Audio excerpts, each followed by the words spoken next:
We're happy to have this gentleman with us. He's a delight to have on the program, a very funny man. To use a show business term, my first guest tonight is money in the bank. He is always well-prepared, extremely charming, and witty without posing a threat. Which, believe me, is very important.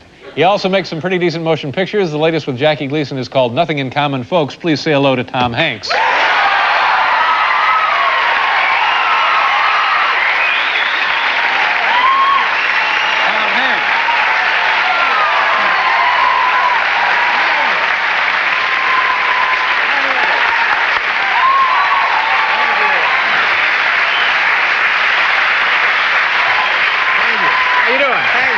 Nice to see you.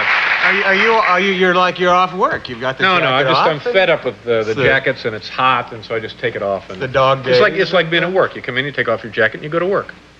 This looks like it's made out of steel plate, this shirt. It is like so stiff. This is like I get starch. medium starch. It's nice. It's good blue. Yeah, thank you very much. Thank you. Let's see.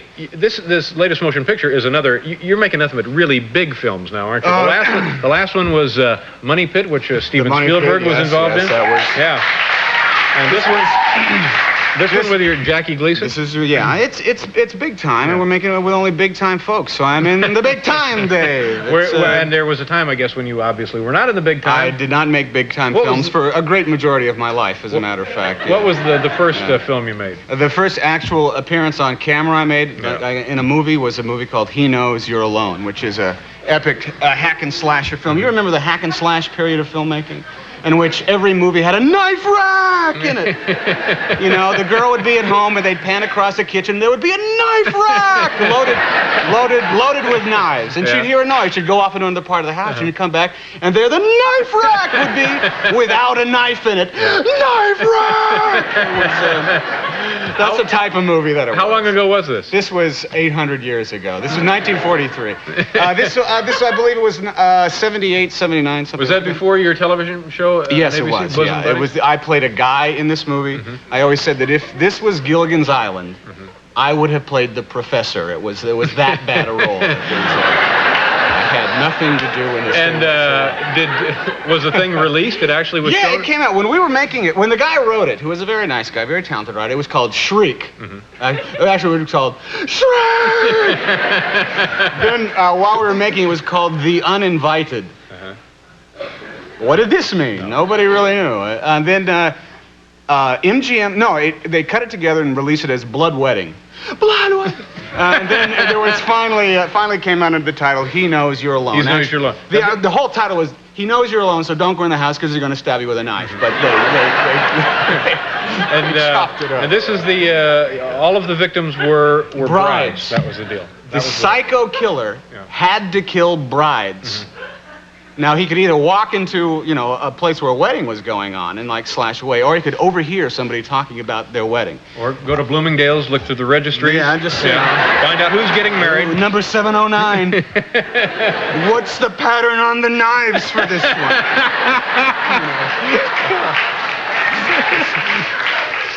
And so that was your very first theatrical film. Yeah, and this was funny, because we had a scene that was at an amusement park, and we were shooting it here in New York. In December, this is the dead of winter. There's no snow on the ground, but it is filthy cold outside. Bitter, bitter cold. And we go to Staten Island and shoot at the Staten Island Fun Center. And we're all wrapped up in mufflers and gloves. And think, why are these people on the Rocco plane? It's obviously 10 degrees below zero here. Why are they going on the tilt-a-whirl now? It's like, wind burn on the face. Oh, my lips are chapped. Give me something so I can shoot this thing. Yeah. It was crazy. Yeah. That was my first epic motion picture. And you did other things before show business. You were a bellhop. Well, I was... But we have to do something. We'll save this, because you worked as a bellhop, right, at a hotel in Oakland. A bellhop? Well, we'll get into that.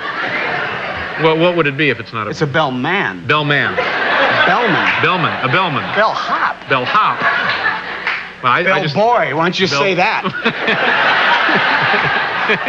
So bellboy is worse than bellhop? This is terrible, yes. That's like, hey, Slammo, come here and take my bags. You don't do that. Hey, Slammo. All right. We'll be back here with Tom Hanks. Slammo.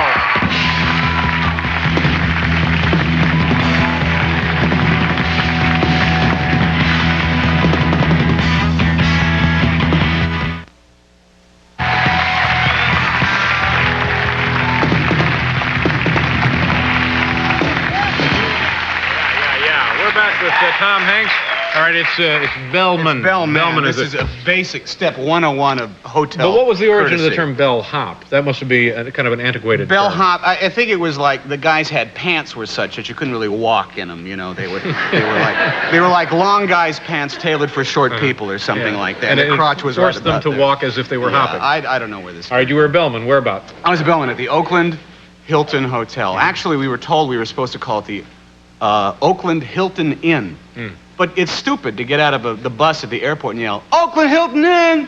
It doesn't ring. So, Hilton Hotel, that's what I said. Was this... Hilton Hotel, who's coming? How old a person were you? I was about 18, 19. 18 or 19. I had like the most, you know, you have those periods where you feel like a jerk more than you ever will in your entire life for as long as you live, and up to that point you've never felt like a jerk like this. I'm going through one of those now. Yeah, I know.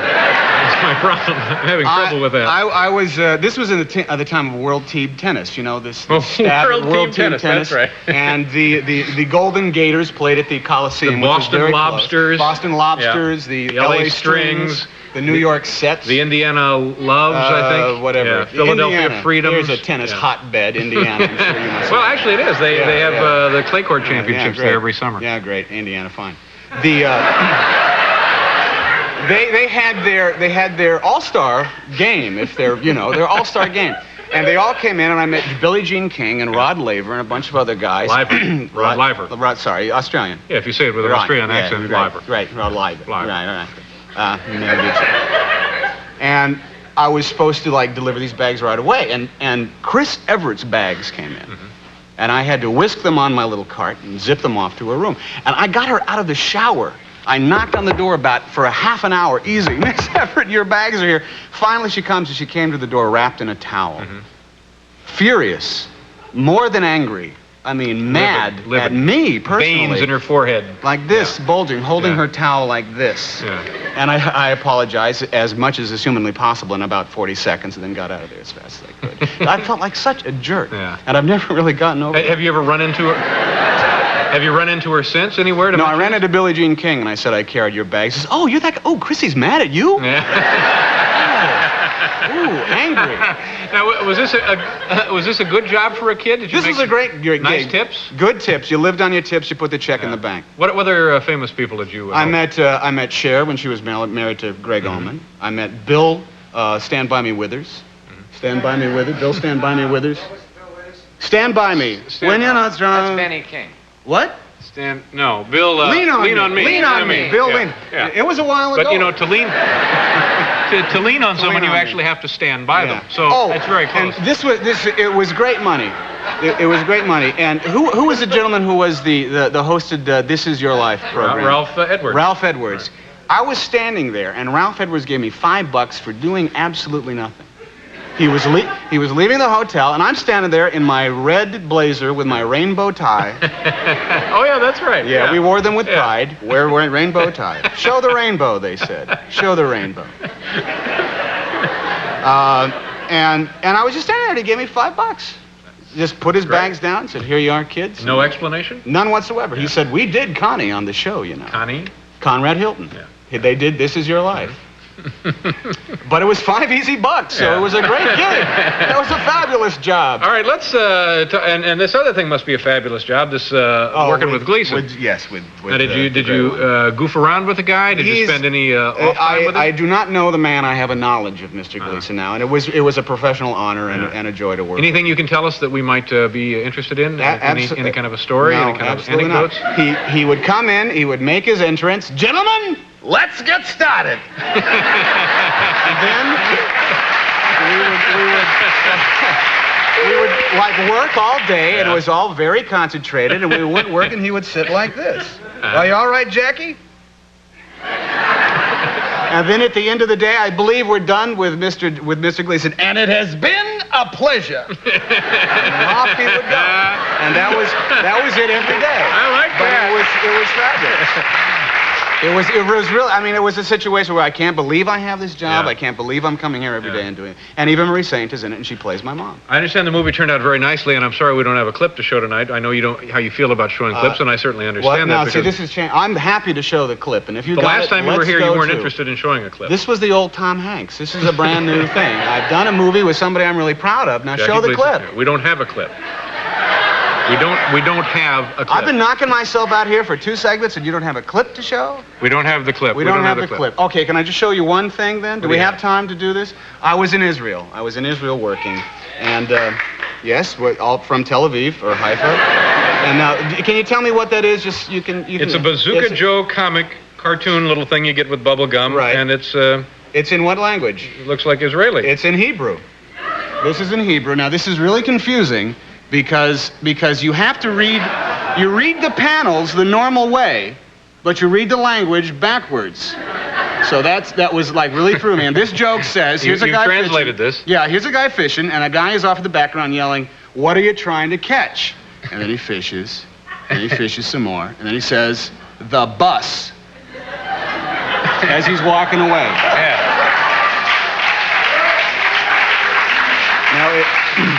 And now this just goes to show you that, yes, the Bazooka Joe humor is universal. It carries all over the worldwide, globe. isn't it? Yeah. All over the globe. Let me see what we're doing here. There is no clip, There's seriously? no clip for this movie. Do we have any clips at all we can show? No, it's What do all we right. have to show? It's all right. We have something from Paul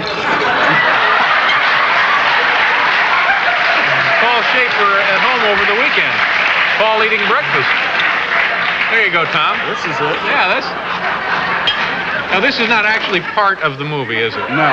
That's Paul over the weekend at home. It's surprisingly reminiscent of the work we did in the film, however. The movie has opened or opens this It weekend? opens, I believe, tomorrow, Yeah. and Well, everybody seems to think it turned out great. well, we have a lot of emotional investment, and it's very funny. It's a very funny movie at the same time as being hard-hitting, ripped right out of today's headlines. You're a very funny man yourself, Well, Tom. Nice to thank see you you. again. Please come back.